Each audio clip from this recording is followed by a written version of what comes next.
Hello everyone, मैं विनोद तोमर। अच्छा, last हमने जो है सर्कल के 2-3 लेक्चर कर लिए हैं और जो सबसे लास्ट किया था हमने उसमें डायमेट्रिक फॉर्म ऑफ सर्कल सीखा था हमने ना। मतलब डायमेट्रिक फॉर्म का क्या मतलब था, जब जो डायमीटर है उसके एंड पॉइंट्स अपने को दिए हों तो उस केस में सर्कल की इक्वेशन कैसे लिखते हैं, ये हमने सीखा था। उसी की फर्दर थोड़ी सी एनालिसिस करेंगे हम कि कैसे जो है अगर हम इसको फर्दर एनालाइज करें, जो डायमेट्रिक फॉर्म था अपना, डायमेट्रिक फॉर्म मतलब हमें क्या गिवन था, मेरे पास ये सर्कल था, इसके डायमीटर्स के एंड पॉइंट्स मान लो x1 y1 और x2 y2 हैं। ये x1 y1 और x2 y2 हैं। तो अच्छा, हमने इक्वेशन ऑफ सर्कल लिखा था। इक्वेशन ऑफ सर्कल लिखा था तो कैसे आया था, इक्वेशन ऑफ सर्कल ये आया था अपने पास x minus x1 x minus x2 plus y minus y1 y minus y2 बराबर 0। यही था, है ना। अब यहां पर अगर नोटिस करें हम लोग तो जो पहला वाला लिखा हुआ है इसमें इनफैक्ट एक क्वाड्रेटिक लिखा है जिसके रूट्स क्या है x1 x2, और जो दूसरा लिखा है ये भी एक क्वाड्रेटिक लिखा है, इसके रूट्स क्या है y1 y2। मतलब जो फर्स्ट वाला पार्ट लिखा है इसमें, उसमें जो x1 x2 है, मतलब जो a और b के एब्सिसाज हैं वो रूट्स, और जो दूसरा वाला लिखा हुआ क्वाड्रेटिक उसमें जो ए और बी के ऑर्डिनेट्स हैं वो क्या है, रूट्स हैं। मतलब x1 x2 यहां पर क्या है, x1 x2 क्या है, they are abscissas of A and B. और y1 y2 क्या है, y1 y2 क्या है, ordinate of A and B, ordinate of A and B, है ना। तो जो x1 x2 है तो पहली वाली क्वाड्रेटिक के रूट्स हैं, और जो y1 y2 है वो दूसरे वाले क्वाड्रेटिक के रूट्स हैं। मतलब अगर कभी क्वेश्चन में ऐसी इंफॉर्मेशन देता है अपने को कि दो क्वाड्रेटिक बता दे और कह दे कि जो एंड ऑफ डायमीटर्स हैं उनके जो एब्सिसाज हैं वो पहली वाली इक्वेशन के रूट्स हैं, और जो ऑर्डिनेट्स हैं वो दूसरी वाली इक्वेशन के रूट्स हैं, तो सर्कल की इक्वेशन कैसे लिखें हम लोग, सर्कल की इक्वेशन कैसे लिखें। तो इसी को अगर देखें तो हम क्या करेंगे, दोनों जो क्वाड्रेटिक हैं उसमें क्या करेंगे हम, एक्स स्क्वायर और वाई स्क्वायर के पहले तो कोफिशिएंट सेम बना देंगे, है ना। सेम बना दें तो इसका सबका आसान तरीका क्या अपने पास कि दोनों में एक्स स्क्वायर वाई स्क्वायर के कोफिशिएंट 1 बना दे, है ना। अच्छा, जब 1 आ जाए तो दोनों को ऐड कर देंगे तो सर्कल की इक्वेशन आ जाएगी जिसके लिए एंड ऑफ डायमीटर्स क्या होंगे, ए और बी होंगे, और जो उसके एब्सिसाज हैं वो पहली वाली इक्वेशन के रूट्स हो जाएंगे, और जो ऑर्डिनेट्स हैं वो दूसरी वाली इक्वेशन के रूट्स हो जाएंगे। मतलब क्या कह रहे हैं हम कि मान लो मेरे पास, ऐसा मान लेते हैं कि सपोज एक तो ये हो गया मेरे पास X square minus 3x plus 2 बराबर 0, इसके जो रूट्स हैं वो मान लो x1 और x2। अच्छा, दूसरा कुछ ऐसा है y square minus 5y plus 6 equals to 0, इसके रूट्स क्या है y1 y। मतलब ए के जो ए और बी के जो एब्सिसाज हैं वो पहली वाली इक्वेशन के रूट्स हैं, और जो इनके ऑर्डिनेट्स हैं वो दूसरी वाली इक्वेशन के रूट्स। ये दिया हुआ है अपने को कि पहला वाला जो इक्वेशन है उसके रूट्स क्या हैं, ए और बी के एब्सिसाज, और जो दूसरी वाली इक्वेशन उसके रूट्स क्या है, ए और बी के ऑर्डिनेट्स। अच्छा, हमने कहा क्या तरीका फॉलो करेंगे, सर्कल की इक्वेशन कैसे लिख सकते हैं, डायरेक्टली हम एक्स स्क्वायर वाई स्क्वायर के कोफिशिएंट दोनों में सेम बना दें। तो यहाँ पे तो 1 1 है तो सेम ही, 1 1 है तो दोनों सेम ही है। अच्छा, दोनों को क्या कर दें, हम ऐड कर दें, दोनों को ऐड कर दें तो क्या आ जाएगा, इक्वेशन ऑफ सर्कल आ जाएगा। तो इक्वेशन ऑफ सर्कल कैसे लिख सकते हैं हम लोग, इक्वेशन ऑफ सर्कल कैसे लिखा जा सकता है, इन दोनों को ऐड कर दिया, मतलब x square plus Y square minus 3x -5y और 2 + 6 8, है ना। ये सर्कल की इक्वेशन आ गई जिसके एंड ऑफ डायमीटर्स क्या है, मान लो ए और बी हैं और उनके कोऑर्डिनेट्स क्या है, x1 y1 और x2 y2 हैं। इस तरह से हम सर्कल की इक्वेशन लिख सकते हैं अगर एब्सिसास जो है वो एक इक्वेशन के रूट्स हैं और जो ऑर्डिनेट्स हैं वो दूसरी इक्वेशन के रूट्स हैं, तो ऐसे हम सर्कल की इक्वेशन लिख सकते हैं। ठीक है, तो आगे थोड़ा सा पढ़ेंगे हम लोग। इस पर क्वेश्चन आए हैं, जेई मेन में भी आया हुआ है और जेई एडवांस में भी आया, तो उनको ट्राई कर सकते हैं, बिल्कुल सेम इसी कॉन्सेप्ट पे क्वेश्चन है। तो कैसे किया जाए? अच्छा, नेक्स्ट क्या है हमारे पास, इंटरसेप्ट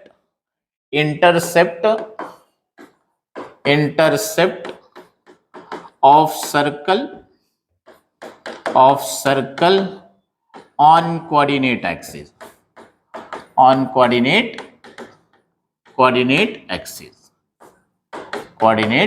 मतलब जो कोऑर्डिनेट एक्सिस है, अगर इन पे इंटरसेप्ट लिखते हैं हम लोग सर्कल से, तो वो कैसे लिखा जाए ये जानना चाहते हैं। तो मान लो मेरे पास कुछ ऐसे कह दें कि ये कोऑर्डिनेट एक्सिस है, एक्स एक्सिस और वाई एक्सिस, ये मान लो सेंटर हो गया, और जो सर्कल है हमारा वो एक्स एक्सिस को ए और बी में और वाई एक्सिस को मान लो पी और क्यू में मिलता। ठीक है, तो जो ए बी लेंथ है यहां पर, ए बी जो लेंथ है, ए बी क्या है, दिस इज एक्स इंटरसेप्ट, और जो पी क्यू लेंथ है ये क्या है, वाई इंटरसेप्ट, ये क्या है, वाई इंटरसेप्ट। तो इनको हम कैलकुलेट करना चाहते हैं। अच्छा, जो सर्कल है वो जनरल इक्वेशन ऑफ सर्कल मान लेते हैं। मान लो मेरे पास सर्कल यही, सर्कल क्या है, मान लिया है कि let circle be x square plus Y square plus 2gx plus 2fy plus c equals to 0, ये हो गया। अच्छा, इस सर्कल का सेंटर मान लो C है, तो C के कोऑर्डिनेट्स क्या हो जाएंगे, -g -f, और अगर इसका रेडियस लिखें हम लोग, तो रेडियस कितना आ जाएगा, रेडियस तो जानते हैं हम लोग कितना हो जाता है, g² प्लस f² - c, ये हो जाता है। अच्छा, सेंटर यहां पर है, मान लो C है, तो C से क्या करते हैं, ए बी और पी क्यू पे परपेंडिकुलर बना देते हैं। मतलब सी से मैंने ए बी पे परपेंडिकुलर बना दिया, मान लो एम है, और पी क्यू पे परपेंडिकुलर बना दिया तो मान लो एन है। अच्छा, हम जानते हैं कि जब सेंटर से परपेंडिकुलर बनाते हैं तो वो तो कॉर्ड को बाइसेक्ट करता है, इसका मतलब ए एम और एम बी बराबर होंगे। सिमिलर जो पी एन है वो क्यू एन के बराबर हो जाएगा। अच्छा, अगर मैं ए एम कैलकुलेट कर दूं, उसी का डबल कर दूं तो ए बी आ जाएगा, और पी एन कैलकुलेट कर दूं, उसका डबल कर दूं तो पी क्यू आ जाएगा। अच्छा, तो अब ए एम मतलब हमारा मेन ऑब्जेक्टिव है, ए एम कैसे कैलकुलेट हो ये जरा देखते हैं। अच्छा, सेंटर के कोऑर्डिनेट्स क्या है, -g -f है, तो ये इतना डिस्टेंस कितना हो जाएगा, मॉड -f हो जाएगा, ये हो जाएगा मॉडुलस -f हो गया। अच्छा, हम जानते हैं कि सेंटर से सरकमफेरेंस पे कोई भी पॉइंट लेते हैं वो तो रेडियस के बराबर हो जाता है। मतलब मैं अगर ए को सी से ज्वाइन कर देता हूं, ए को सी से ज्वाइन कर दूं तो ये रेडियस हो गया, यही रेडियस हो जाएगा। तो एम लेंथ कैसे निकले, पाइथागोरस थ्योरम लगा जाए, एम लेंथ कैसे कैलकुलेट हो जाएगी, एम लेंथ अगर कैलकुलेट करते हैं तो कितना हो जाएगा, ये रूट सी ए का स्क्वायर और माइनस सी एम का स्क्वायर, ये हो गया। ठीक, अच्छा, सी ए कितना हो गया अपने पास, रेडियस है। अच्छा, रेडियस तो ये लिखा हमने, √g² प्लस का स्क्वायर कर देंगे तो रूट हट जाएगा, तो g² plus f² minus c। अच्छा, सी एम कितना, मॉड्यूलस -f, तो स्क्वायर कर देंगे तो -f² होगा। तो फाइनली ये कितना आया, √g² माइनस c, ये हो गया। अच्छा, ए बी लेंथ इसी का डबल हो जाएगा, मतलब लेंथ ऑफ एक्स इंटरसेप्ट अगर लिखते हैं हम लोग, एक्स इंटरसेप्ट तो कितना होना चाहिए, ए बी। अच्छा, ए बी का मतलब ट्वाइस ऑफ एम, यही तो हुआ, ट्वाइस ऑफ एम। अच्छा, एम तो पता ही, √g² - c, तो लिख देंगे तो कितना हो जाएगा, ये ए बी कितना हो जाएगा, ए बी कितना हो गया 2√g² माइनस सी, है ना, 2√g² माइनस सी। तो x वाला इंटरसेप्ट तो आ गया, मतलब x इंटरसेप्ट कैसे लिखा जाए 2√g² माइनस सी, इसको याद कर लिया।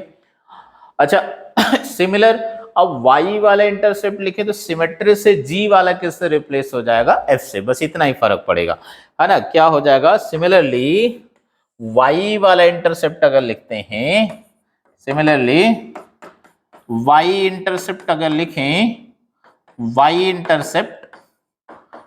इंटरसेप्ट का मतलब PQ लेंथ है यहां पर, तो PQ जो है वो कितना हो जाएगा 2√f² माइनस सी, 2√f² माइनस सी। तो x वाला इंटरसेप्ट आ गया 2√g² माइनस सी, और y वाला इंटरसेप्ट कितना आ गया 2√f² माइनस सी। ये बात समझ गए कि x इंटरसेप्ट 2√g² माइनस सी, सॉरी। तो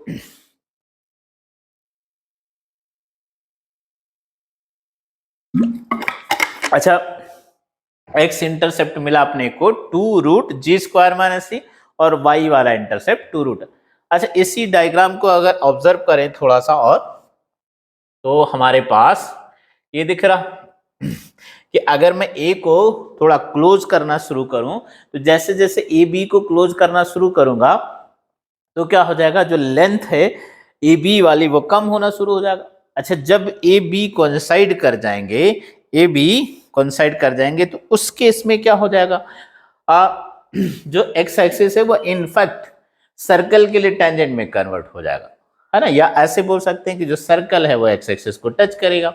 सिमिलर जब PQ लेंथ 0 हो जाएगी, मतलब जो y इंटरसेप्ट है वो 0 हो जाएगा, तो y एक्सिस किस में कन्वर्ट हो जाएगा, सर्कल के लिए टेंजेंट में कन्वर्ट हो जाएगा। तो इस बात को लिख लेते हैं नोट करके। क्या क्या समझे हम, कि अगर मेरे पास पहला नोट तो ये हो गया कि अगर AB 0 हो गया, सॉरी AB जो है 0 हो गया, AB 0 का मतलब x इंटरसेप्ट 0 हो गया, x इंटरसेप्ट 0, इसका मतलब क्या हुआ 2√g² माइनस सी 0 हो गया। तो यहां से क्या कंडीशन निकल के आई कि g² बराबर c हो जाए। अच्छा g² अगर c हो जाएगा तो जो सर्कल है वो x एक्सिस को टच करेगा। इस केस में सर्कल क्या है, circle will touch x axis, ये x एक्सिस को टच करेगा, ये तो ऑब्वियस दिखाई दे रहा। अच्छा फिर अगर दूसरी बात कि अगर ये y वाला इंटरसेप्ट 0 हो जाए, है ना, दूसरा अगर y वाला इंटरसेप्ट 0 हो गया, इफ PQ इज 0। अच्छा PQ 0 होने का मतलब क्या होगा, y वाला इंटरसेप्ट 0 होगा। अच्छा y इंटरसेप्ट 0 हो गया, इसका मतलब 2√f² माइनस सी 0 हो गया। तो f² बराबर क्या आ गया, f² बराबर c आ गया, f² बराबर c आ गया। मतलब f² अगर c के बराबर आ गया तो यहां से कंक्लूड क्या कर सकते हैं हम लोग कि जो सर्कल है वो y एक्सिस को टच करेगा। तो यहां से क्या कंक्लूजन आएगा, circle will touch y axis, ये बात समझ गए, है ना, कि अगर g² c के बराबर आया तो g² जब c के इक्वल आया तब तो सर्कल x एक्सिस को टच करेगा, और अगर f² c के इक्वल आया तो सर्कल y एक्सिस को टच करेगा। अच्छा ऐसा भी हो सकता है कि दोनों 0 हो जाए, है ना। तीसरी पॉसिबिलिटी क्या है अपने पास, if AB and PQ both are 0, हो सकता है। अच्छा तो फिर क्या आएगा, g² बराबर f² बराबर c, है ना। तो इसका मतलब यहां पे जो सर्कल है वो दोनों एक्सिस को टच करेगा। तो circle will touch both the axis, दोनों ही एक्सिस को टच करेगा, है ना। मतलब g² = f² = c होगा, तब तो सर्कल दोनों एक्सिस को टच करेगा। जी स्क्वायर इक्वल टू सी हो गया तो एक्स एक्सिस को टच करेगा, एफ स्क्वायर इक्वल टू सी हो गया तो वाई एक्सिस को टच करेगा। तो इस पे एक बेस्ड एक क्वेश्चन करते हैं हम। मान लो ये मेरे पास क्वेश्चन है, find the length of intercept of circle x square plus Y square minus 12x minus 6y plus 9 equals to 0 on coordinate axis, on coordinate axis, on coordinate axis, हर ऑन कोऑर्डिनेट एक्सिस। ये बताना अपने को, मतलब x intercept की value क्या आएगी, Y intercept की वैल्यू क्या आएगी, ये अपने को बताना है। ठीक है, तो देखते हैं, करते हैं। तो सर्कल जरा कंपेयर कर लेते हैं अपने पास, X square plus Y square plus 2gx plus 2fy plus C equals to 0। इससे कंपेयर कर दें तो 2g कितना है, -12 है, 2f कितना है, -6 है, और c की वैल्यू कितनी है, 9 है। c कितना है, 9। तो g कितना मिला यहां से अपने को, g की वैल्यू कितने आ गई, -6, f की वैल्यू कितने आ गई, -3, और c की वैल्यू कितनी आ गई, 9। तो अगर x इंटरसेप्ट लिखें, x इंटरसेप्ट लिखें, x इंटरसेप्ट कितना आ जाएगा, 2√g स्क्वायर माइनस सी, है ना। तो 2√g स्क्वायर माइनस सी का मतलब 2 माइनस 6 का स्क्वायर 36, और माइनस सी का मतलब 9, है ना। तो कितना हो गया ये 2√27। अच्छा, 27 को तो 9 इंटू 3 लिख सकते हैं, मतलब कितना आ जाएगा 6√3, 6√3। तो x इंटरसेप्ट की वैल्यू तो आ गई अपने पास 6√3 आ गया। अच्छा, y वाला लिखा जाए, y वाला कितना आ जाएगा, जरा देखा जाए, चेक किया जाए। y वाला इंटरसेप्ट क्या लिखा था हम लोगों ने, y इंटरसेप्ट क्या लिखा, 2√f स्क्वायर माइनस सी, ये लिखा है। अच्छा, तो f की वैल्यू -3 है, c की वैल्यू 9 है, रख देते वैल्यू। तो कितना आ गया, 2√f स्क्वायर मतलब -3 का स्क्वायर माइनस सी मतलब 9। तो कितना आ गया फाइनली, ये 0। अच्छा, इससे क्या कंक्लूड करें, अगर y वाला इंटरसेप्ट 0 आ गया, इसका मतलब क्या हुआ कि जो सर्कल है इनफैक्ट वो y एक्सिस को टच कर रहा है। तो यहां से ये कंक्लूजन भी ड्रॉ कर सकते हैं क्या हम लोग कि that is circle is touching what, y axis, मतलब जो सर्कल है हमारा वो y एक्सिस को टच कर रहा है। ठीक है, एक और क्वेश्चन करते हैं, इसी पर बेस्ड। मान लो ये कहे हमसे कि find the locus of centre of circle which makes an intercept of length 4 and 6 units on x axis and y axis respectively, है ना। मतलब x एक्सिस और y एक्सिस पे जो इंटरसेप्ट है वो अपने को दे रखा है, 4 है और 6 है। तो अपने को सेंटर कैसे मूव कर रहा है सर्कल का, मतलब सेंटर का लोकस चाहिए। तो मान लेते हैं कि जो सर्कल है अपने पास वो क्या है, let circle this way x square plus Y square plus 2gx plus 2fy plus C equals to 0। ये हो गया। अच्छा सेंटर कितना हो गया, माइनस जी माइनस है, मतलब जो सेंटर है सर्कल का वो वेरिएबल है, तभी लोकस आएगा। अच्छा तो क्या दे रखा अपने को, क्या गिवन है, गिवन क्या है अपने को, गिवन क्या है, एक्स इंटरसेप्ट, एक्स इंटरसेप्ट ये कितना है 4 है। अच्छा हमने लिखा क्या एक्स इंटरसेप्ट 2√g² माइनस सी, ये कितना है 4 है, तो 2 से 2 कैंसिल कर सकते हैं, मतलब कितना आया g² माइनस सी बराबर 2, तो स्क्वायर कर देते हैं, स्क्वायर कर देंगे तो कितना आया g² minus C equal to 4। ये पहला इक्वेशन आ गया।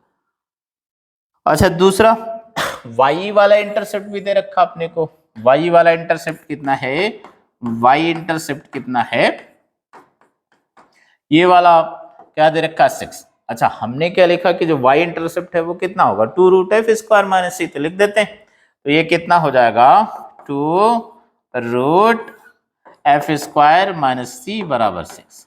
तो यहां से क्या आ जाएगा √f² minus C equals to 3, मतलब स्क्वायर कर देंगे, स्क्वायर कर देंगे तो कितना आ जाएगा f² minus C equals to 9। ये दूसरी इक्वेशन आ गई है ना, ये दूसरी इक्वेशन हो गई और ये पहली इक्वेशन हो गई।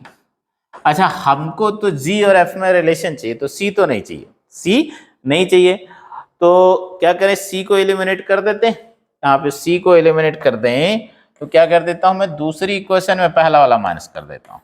अच्छा पहले में भी दूसरा माइनस कर सकते हैं, ऐसी कोई रिस्ट्रिक्शन तो है नहीं कि पहले दूसरे में पहला माइनस करना पड़ेगा, तो दूसरे में पहला वाला माइनस कर दे तो कितना आ गया f² माइनस g², हमने इसलिए ऐसा किया है ताकि पॉजिटिव आ जाए राइट साइड, तो 9 माइनस 4 5 हो गया। अच्छा अब लोकस अगर लिखना चाहते हैं तो लोकस कैसे लिखते हैं भाई, जो g होगा उसकी जगह तो x लिख देंगे और जो f होगा उसकी जगह y लिख देंगे, तो कितना आ जाएगा locus y² minus x² equals to 5। ये हो गया, तो यही लोकस आ गया, मतलब जो सेंटर है वो इनफैक्ट इस कर्व पे मूव कर रहा होगा, सेंटर जो है वो इस कर्व पे मूव कर रहा होगा y² minus x² equals to 5, जब उसका x इंटरसेप्ट 4 होगा और y इंटरसेप्ट कितना होगा 6 होगा। तो आज तो यहीं तक सीखेंगे हम लोग, बाकी नेक्स्ट क्लास में करते हैं, ठीक है, आज यहीं तक, थैंक यू।